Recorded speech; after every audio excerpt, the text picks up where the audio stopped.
Hi, everybody. Thanks. So we're Pippa, and we're a textiles company, and we're bringing podcasts into the present. Now, like AdWords for audio, Pippa is an ad marketplace for podcasts. Now, we're excited about podcasts. Jason's excited about podcasts, but it turns out a whole lot of other people are too. In the USA alone, there are 45 million weekly listeners. And perhaps just as exciting, those listeners are very, very loyal, consuming an average of 6 podcasts per week. This means that podcasts aren't just popular, they're profitable. They command the highest advertising rates. They're higher than the Super Bowl, and they're higher than the Academy Awards. But there is a problem. And that problem is outdated and unfriendly technology. Imagine watching a Seinfeld rerun today, but you had to watch the ads from 1993. Sounds kind of crazy, but that's basically how podcast ads work right now. They're baked into the show. This means that if you're listening to an episode in rainy Seattle in 2010, or in sunny Miami in 2017, you're going to hear the same old ad.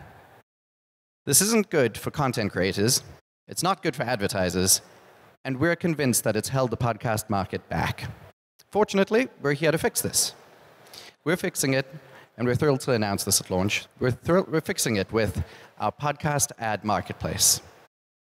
We're providing hosting, analytics, and advertising for the best podcasts and the smartest advertisers. We're out there to make podcasts valuable. For content creators, we allow them to monetize their archives. I used to work at TED, and I know that they have tons of outstanding evergreen content, which generates no revenue because it's not monetized going backwards, even though people are listening to it day in and day out. We allow those content creators to sell dynamic ads. That means recurring sales across multiple geographies. And for advertisers, we finally give them the tools that they've been demanding in basically every other digital medium today. Geo-targeting so they can reach the right listeners, and analytics so that they can measure the impact of their campaigns. Our technology unlocks massive market expansion. New kinds of advertising. New kinds of advertisers. Finally, there can be local ads. Finally, there can be time-based ads. Doesn't make sense to have a Christmas sale if your ad is going to be played January through December. With Pippa's ad technology, those are new entrants into this market. We allow podcasters to monetize their immense back catalog, and we are able to service a global ad network. We believe that this could expand the market by 400% in the next 2 years.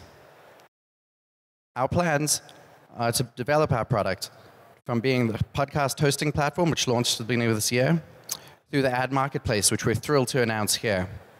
From there, we're developing a native podcast app to deliver better analytics for our ads. And finally, because we know where the ads are placed in, we know how the ads can be placed out. This means that we can have additional revenue streams from a Netflix for podcasts model. We're thrilled to have spoken to you today. Thanks so much. Very nice. Questions for Pippa? Is there an on button? Or you can share. You want mine? Are the mics on for the judges? Testing, Hello. turn it up to 11. Hi. Ta-da. You mentioned that that podcast commands higher rates, advertising rates than Super Bowl and Oscars. First question, give us an idea of what those rates are. Sure. Higher, but what are they? And then do you see this? You said that this is the podcast market's been held back. You have 45 million loyal listeners. Yeah. You're going to modernize the ad inventory. Where does that ultimately take the industry? Sure. So to give you a sense, right, the average CPM for podcasts is about $35. That's about 5 times radio, 4 times YouTube, depending on how you measure it.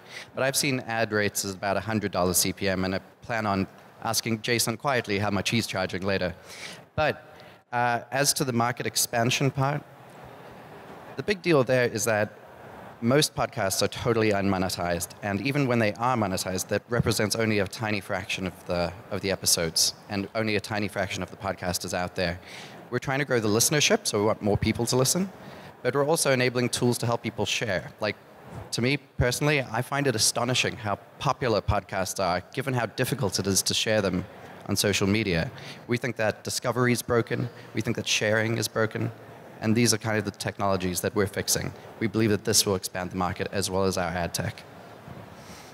One more. As someone who podcasts, I have to say that I don't think we've necessarily experienced old inventory. I mean, we're pretty much tracking new inventory every week, but the analytics is a real problem. And so I'm wondering what you're going to do to offer better analytics, ad analytics, that's different from current solutions. Yeah, so it's a great question. Analytics have been annoying podcasters and really annoying advertisers for a long time. It's why there have been so many mostly direct response ads, because that's the way you measure it. That's why you go to harrys.com and plug in reply as your promo code, so that advertisers get a sense of those analytics, because they aren't getting them from the podcast themselves. So you're totally right. The best way that we deliver analytics is by owning the entire stream. So because we're the hosting provider, right, we don't just deliver the ads, but we deliver the content as well. It means that every time there's a play, someone hits play on their iPhone or play on their Android, we get to look very deep into those server logs and understand and aggregate all of those logs into helpful analytics. A friend of mine tried to solve this in 2004. It's a crazy thing, and I wish you luck. And I'd love to follow up with you afterwards too. And everybody, thank you very much. Pippa.